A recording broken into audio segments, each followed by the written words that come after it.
àwa ń ké pè ẹ́ o olúwa àwa ń ké pè ẹ́ o ọba òkè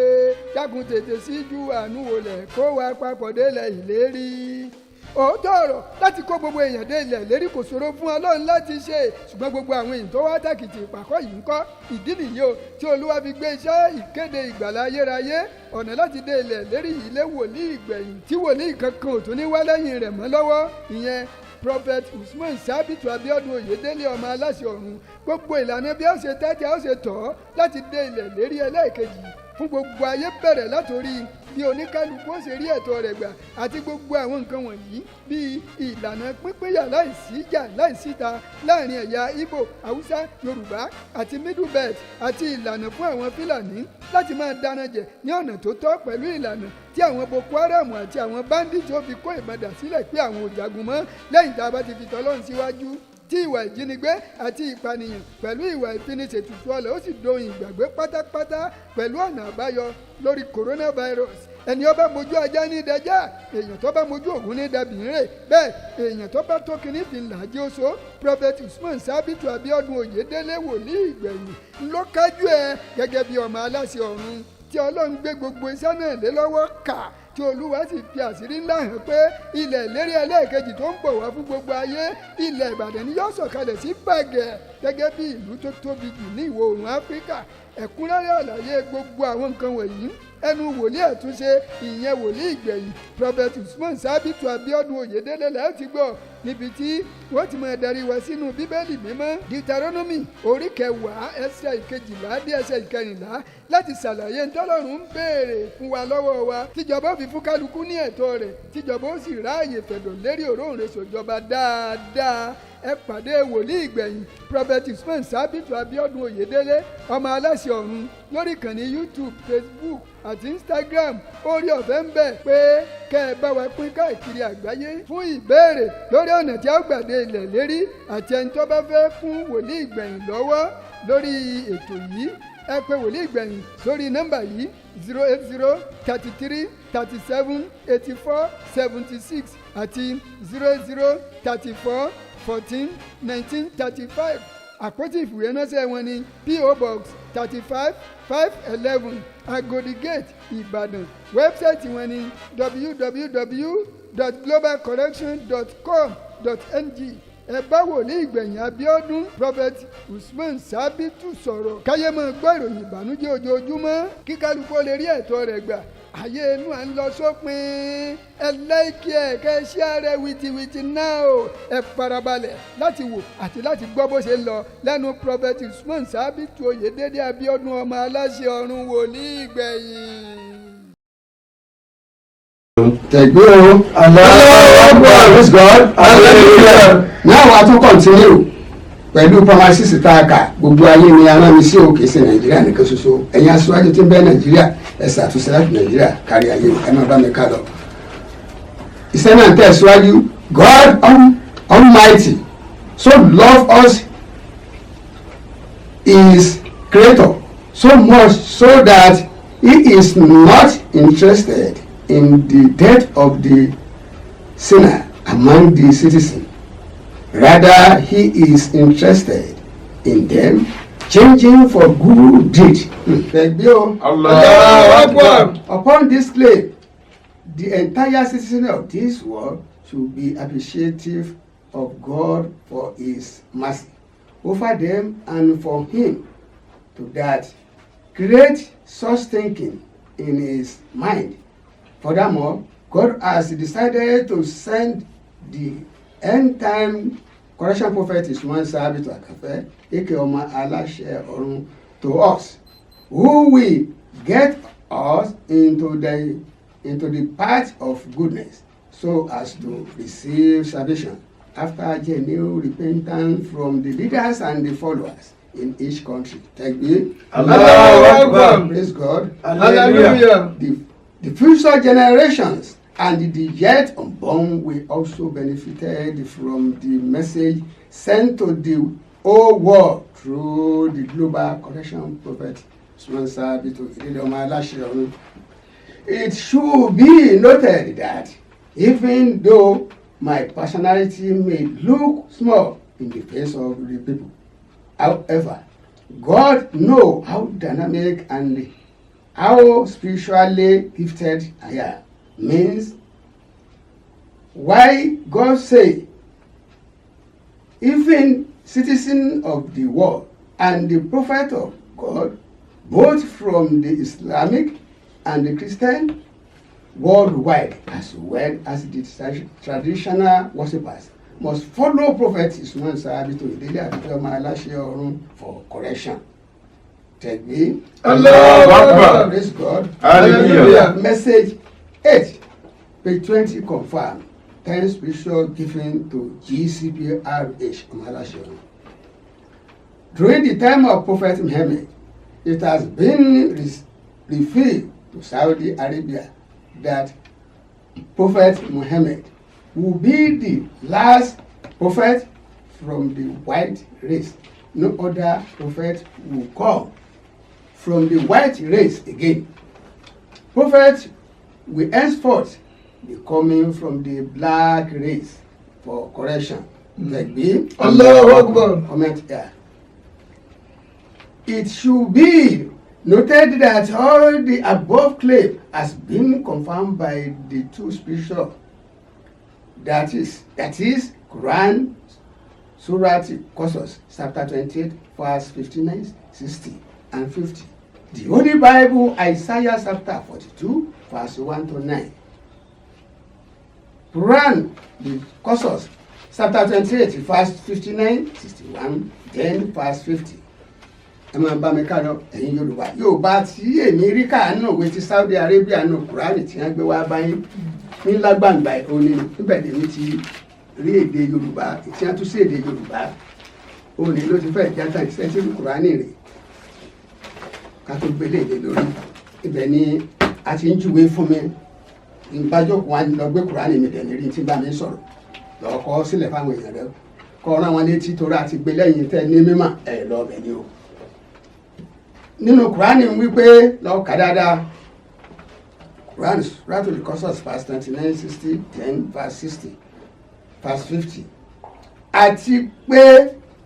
Olúwa rẹ kò jẹ́ pa ìlú kan run àyàfi kí ó gbé òjíṣẹ́ kan dìde sínú olú ìlú náà tí yóò máa ké àwọn àyà wa fún wọn àti pé àwa kò jẹ́ pa ìlú kan run àyàfi kí àwọn ará ibẹ̀ jẹ́ alábòsí. Tẹ̀gbí o. Alábòsí tẹ́ sí sọ́lọ́mbẹ̀ Kùránì ń bẹ lọ́wọ́ rẹ̀ wọ Ìsìlámù o. Kò sí ohun tí a fún yín nítorí ìgbádùn ìgbésí ayé lásán ni àti ọ̀ṣọ́ ibẹ̀ àti pé ohun tí ń bẹ ní ọ̀dọ̀ Ọlọ́run ló dára ló sì máa ṣẹ́kù. Ẹ kò ṣe làákà yìí. Tẹ̀gbí o. Allahu Praise God. Hallelujah. Jẹ́ ẹni tí a bá ṣe àdéhùn ní àdéhùn tí ó dára tí òun náà yóò bá pàdé. Ó á dàbí ẹni tí a fún ní ìgbádùn ìgbésí ayé. Lẹ́yìn náà ní ọjọ́ àjíǹde òun yóò jẹ́ ọ̀kan nínú àwọn tí a ó kójọ sínú iná. Tẹ̀gbí. Allahu Akbar. Nítorí náà bí wọn kò bá jẹ́ ìpè rẹ̀ ṣẹ́gbọ́n tí Kùránì sọ fún ọmọ lọ́wọ́ Ìsìlámù o kí o mọ̀ pé dájúdájú wọ́n kàn ń tẹ̀lé ìfẹ́ inú wọn ni. Bẹ́ẹ̀ sì ni ẹnìkan kò ṣìnà ju ẹni tí ó bá tẹ̀lé ìfẹ́ inú rẹ̀ lọ láìsí ìmọ̀nà kan láti ọ̀dọ̀ Ọlọ́run wá. Dájúdájú Ọlọ́run náà kò ní fi ìjọ àwọn alábòsí mọ ọ̀nà. Tẹ̀gbí o. Allahu Akbar. Praise God. Hallelujah. The Holy Bible confirm that Prophet Usman Sahabitu Akanfe GCPRH Eke ọmọ aláṣẹ ọ̀run is the one referred refers to as ìránṣẹ́ Ọlọ́run. So kí a tó lọ síbi ìránṣẹ́ Ọlọ́run nínú Bíbélì Àìsáyà 42 ẹ bá mi ká lọ inú ìwé tí mo gbélé yín lọ́wọ́ ká tó lọ síbi ìránṣẹ́ Ọlọ́run inú ta ti ń kọ́bọ̀ tí mo ti jíṣẹ́ fún yín yẹn ọsọnù Kùránì ẹ lọrọ èèwò nù Kùránì ọwọ́ yín Kùránì Suratul Baqarah page 11 inú ti Saudi Arabia yìí gbàǹgbà tí mo gbé síwájú yìí ó sọ nínú rẹ̀ pé page 11 lọ wò wípé as Sabit àsábìtù táwa ń pè sábìtù ní ọjọ́ sátidé ní ọjọ́ ìsinmi tí Jésù Kristi fi ń kàn ọmọ lẹ́yìn rẹ̀ wọ́n sọ ọjọ́ Sunday di ọjọ́ tí wọ́n fi ń bòrò nílùú Rome sẹ́mi ni mo kọ́ sínú Kùránì sábìtù lórí àìmọye sábìtù ní bẹ́ẹ̀ o àìmọye Muhammadu ní bẹ́ẹ̀ lórí Muhammadu horo kan tọ́lọ́mọ o sábìtù horo kan tọ́lọ́mọ lọ́wọ́ àbáyé o lọ́ọ́ ka Kùránì ọwọ́ rẹ wò Kùránì Suratul Bayyinah lọ́ọ̀rẹ́ ka chapter 98 lọ́ọ̀rẹ́ ka tí ó wà ń bẹ̀ nítorí wà ń bẹ̀ ni wípé ó ní a ó gbé òjíṣẹ́ kan jáde léyìí tí ọmọ ake àyà wa fún yín ní àwọn àyà tó sì yanjú ń bẹ́ẹ̀ bẹ́ẹ̀ a ó gbé tírà lé lọ́wọ́ pé kó pín kélekèlé fẹ̀yìn aṣíwájú sẹ́mi ò kówé ilé yín lọ́wọ́ sẹ́mi ò kó fáìlì àbí mi ò pín kélekèlé lọ́wọ́ báyìí lẹ́yìn ìgbà yẹn ni mo tún gbé global correspondent and Facebook mo tún gbé wá báyìí Facebook ẹ̀ máa bá tó wà lẹ́yìn mi mo tún gbé wá báyìí àbí mi ò pínwé kélekèlé fún ike tó sọ Nàìjíríà dà báyìí ẹ wá mórí mọ̀ mẹ̀kúnnù ò lè rí ẹ̀tọ́ gbà láì kó àwọn mẹ̀kúnnù bí ojú ọ̀nà mi máa tọ́ lọ́hùn ẹ lọ ka Kùránì dáadáa ó ní kí ló wá sọ bẹ́ẹ̀ mo pínwé kélekèlé ó ní àpáyín láṣẹjú pé kẹ́ ẹ jọ́sìn fún Ọlọ́run kẹ́ ẹ tẹríba kẹ́ ẹ sì fún àfọ̀mọ́ fún kẹ́ ẹ sì jọ sàkà lẹ́yìn ìgbà tẹ́ ẹ bá ṣe dáadáa sáwọn yòókù yín lẹ́wà fún ọ ẹ̀tọ́ ní sàkà tí wọ́n fún àwọn èèyàn kí n sọ fún ọwọ́ Islam sàkà tó lọ yọ ní ìsìn àwẹ̀ lọ́fẹ́ parí ilé ọ̀la àgbọ̀tún láì táàtùnú àwẹ̀ ọ wà lọ mú múdù gàrí mo ti ṣe no ṣe kíṣẹ́ẹ̀tì step 13 bí ó wà ń bẹ̀ ó wà pọ̀ ńlọ́rẹ̀ẹ́ yọ sàkà fún yẹn yẹn kọ́ ni à ń pè ní sàkà o after repentance sàkà tẹ́ fún kálukú tí ó tẹ̀ kálukú lọ́rùn òun ni sàkà tí a ní kẹ́ ẹ yọ o ṣùgbọ́n gbọ́ bá dọ̀la ní ìsìn ọ wà ní àwọn tí ń kírun mọ́sáàsì rẹ ẹni tí ń lọ títí tí ò rí jẹ ó tún ní ọlọ́mọ agolo gàrí mẹ́ta wá pé kó tó wá fún ọ kọ́ yọ sàkà ọlọ́run ní ìgbà rẹ irun tí ẹ gan ọlọ́run ní ìgbà because olùsí ló tún gba sàkà lọ́wọ́ rẹ ń tá a bá rí paint ní ẹ̀tọ́ tẹ́ fún wọn ní sàkà ohun tí Kùránì túmọ̀ fún ọ tí ò yí ọkọ̀ mọ̀ pé àsọyé ni wọ́n bá wá. Now the only Bible confirm that prophet is one sábẹ́ tó àkànfẹ́ GCPRS èké ọmọ aláṣẹ ọ̀run is the one referred to as ìránṣẹ́ Ọlọ́run. The book of Isaiah chapter 42 verse 1 to 9 wo ìyà tí ẹlẹ́wọ̀ kírísítẹ́nì wọ́n bẹ lọ́wọ́ rẹ nu ṣọ́ọ̀ṣì tán ká ìjojúmọ́ ọ̀jẹ́ lọ bí eléyìí o bó sì gbowó ìdámẹ́ lọ́wọ́ àwọn èèyàn owó ìdámẹ́ àtọ́ ọgbà sórí lójú ọlápò nígbà tó ṣàtúnṣe wo ìránṣẹ́ mi ẹni tí ìyànṣẹ́ ilẹ̀ ń wò yóò kẹ́ ẹ fojú sẹ́ lọ ṣá ní fíìmù dáadáa kẹ́ ẹ lọ ṣàtúnṣe ayé inú àfẹ́ wá sópin o Ọlọ́run fẹ́ kú ẹlẹ́sẹ̀ bí kò ṣe pé àrònúkú ọ̀dà ẹ̀gbí o. Hallelujah. Wo iṣẹ́ tí mo ń ṣe ni Bíbélì ti gbé síbẹ̀ látàárọ̀ ọjọ́ o. Wo ìránṣẹ́ mi ẹni tí mo gbèrò àyànfẹ́ mi ẹni tí inú mi dùn sí mo ti fi ìní mi fún òun ò mú ìdájọ́ wá fún àwọn kèfèrí òun kì yóò kígbe bẹ́ẹ̀ ni a kì yóò gbé bẹ́ẹ̀ ni kì yóò gbé ohùn sókè bẹ́ẹ̀ ni kì yóò jẹ́ ká gbọ́ ohùn rẹ̀ ní ìgboro tẹ̀gbí o. Allahu praise God. Hallelujah. Ìyè fífọ́ ni òun kì yóò ṣẹ̀ òwú tí ń rú èéfín ni òun kì yóò pa yóò mú ìdájọ́ wá sí òtítọ́ ẹ̀gbí o. Ààrẹ kì yóò mú sórí ìjọ tá a ti ń ṣe kíní ìbọ̀ àbọ̀ orí 28 years message the nation kí ni mo rí gbà lọ yìí ògùn ọlọ́ni ògo yìí ni mo fẹ́ ká rí sí i. Ààrẹ kì yóò mú a kì yóò sì dáyà já títí yóò fi gbé ìdájọ́ kalẹ̀ ní ayé ẹ̀rí abẹ́rẹ́ ta ni bàbá ń tàn tí ó pé kí ló ń wí iṣẹ́ tó Ọlọ́run mi ni wá bá mi kó pé kí ni mò ń wí sórí bí ọba rẹ báyìí ní ìsìn yẹn lọ ṣàtúnṣe o èyí náà ń lọ sópin o. Àwọn erékùṣù yóò dúró de òfin rẹ̀ báyìí ni Ọlọ́run Olúwa wí iṣẹ́ tí mo gbé dání gbogbo ayé ní dúró de àtúnṣe ta fún Áfíríkà tí ìbò Áfíríkà Nàìjíríà tẹ wà lánàá kalẹ̀ bí kò dáadáa yìí kò sọ̀wọ́ yín o tẹ́lẹ̀ bá ti lọ kò sí nǹkan kan mọ́ o. wọ́n dúró de òfin rẹ báyìí Olúwa wí ẹni tí ó dá ọ̀run tí ó sì nà wọ́n jáde ẹni tí ó tẹ ayé àti ohun tí ó ti inú rẹ̀ wá ẹni tí ó fi ìmí fún àwọn ènìyàn lórí rẹ̀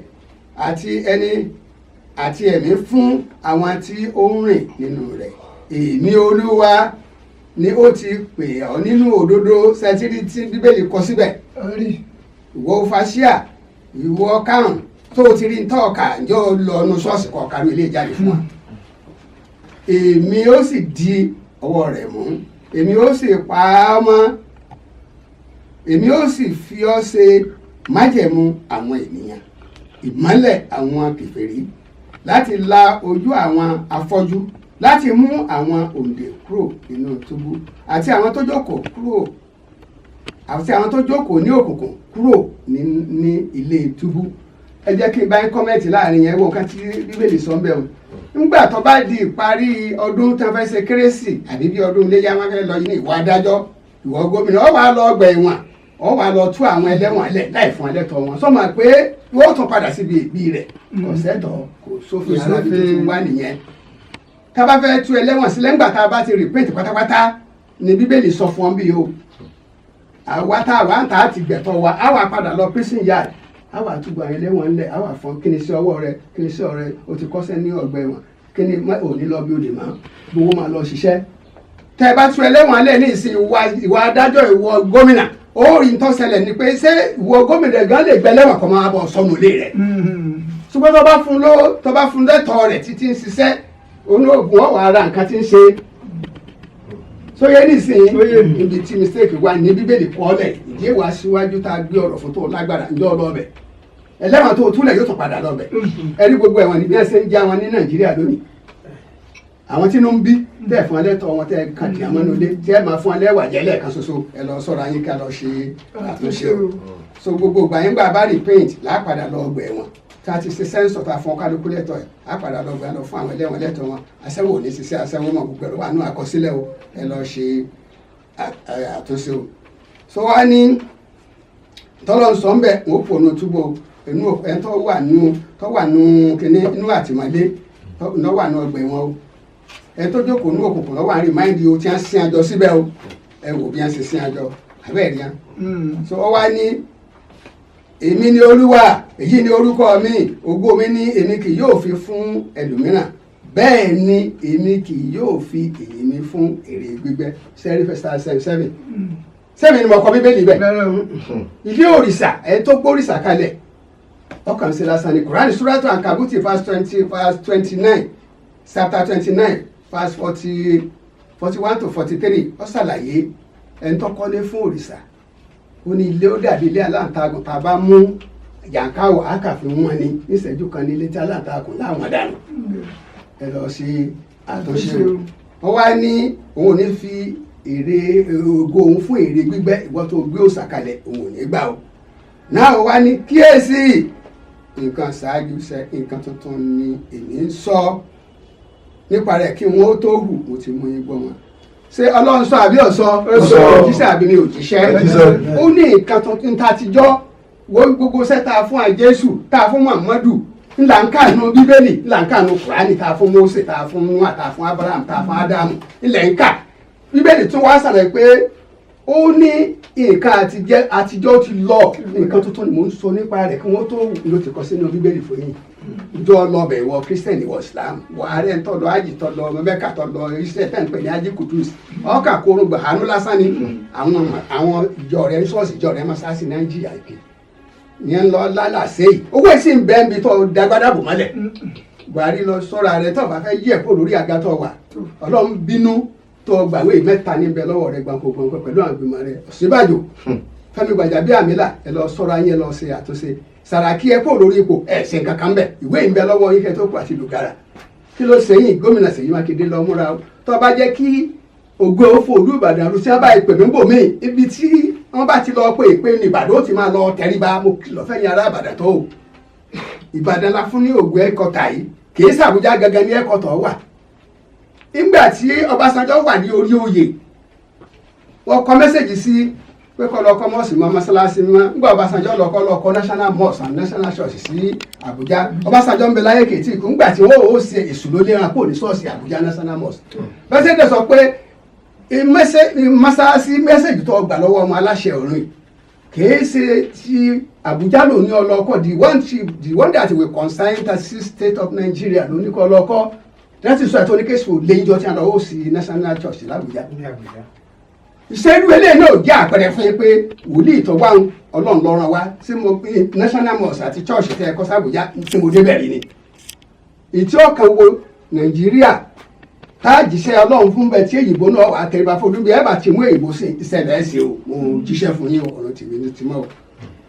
Tẹ̀gbí. Praise God. Hallelujah. a ń fi àkókò yìí rọ̀ àwọn aláṣẹ lórílẹ̀‐èdè yìí àti gbogbo ènìyàn pé kí ẹ tẹ́tí gbọ́ iṣẹ́ àtúnṣe tí Ọlọ́run fi rán wòlíì àkókò yìí nítorí pé ìgbà péréte ni wòlíì ní láti rékọjá lọ jábọ̀ iṣẹ́ tí Olúwa fi rán kí aláwọ̀ dúdú lè bá jogún ilẹ̀ mímọ́ ẹlẹ́ẹ̀kejì tó jẹ́ ti gbogbo àgbáyé. ara àwọn iṣẹ́ náà rèé o kíkọ́ mọ́sálásí tuntun pẹ̀lú church jẹ́ ohun ọ̀ranyàn ní ṣíṣe fún gbogbo ìjọba orílẹ̀-èdè Nàìjíríà lẹ́yìn tó jẹ́ pé àìgbọ́ rẹ̀ tàbí àìmúṣe ilẹ̀ mímọ́ yìí yóò bọ́ lọ́wọ́ orílẹ̀-èdè Nàìjíríà tí ó sì di èrè jẹ fún orílẹ̀-èdè mìíràn nítorí wípé nínú wákàtí 24 tí í ṣe odidi ọjọ́ kan aláwọ̀ funfun ti lo 20 wákàtí nígbà tí a fi wákàtí 4 yòókù fún aláwọ̀ dúdú láti fi ṣe àtúnṣe eléyìí tó jẹ́ wípé wákàtí 2 nírọ̀lẹ́ aago 5 sí 7 àti wákàtí 2 láàárọ̀ 5 ìdájí sí 2 àárọ̀. àwa ń rọ gbogbo àwọn ìjọba ìpínlẹ̀ pàápàá jùlọ nílẹ̀ Yorùbá láti fọwọ́sowọ́pọ̀ pẹ̀lú ìjọba àpapọ̀ láti lè bá kọ́ àwọn ilé ológo méjèèjì wọ̀nyí káàkiri gbogbo orílẹ̀-èdè Nàìjíríà.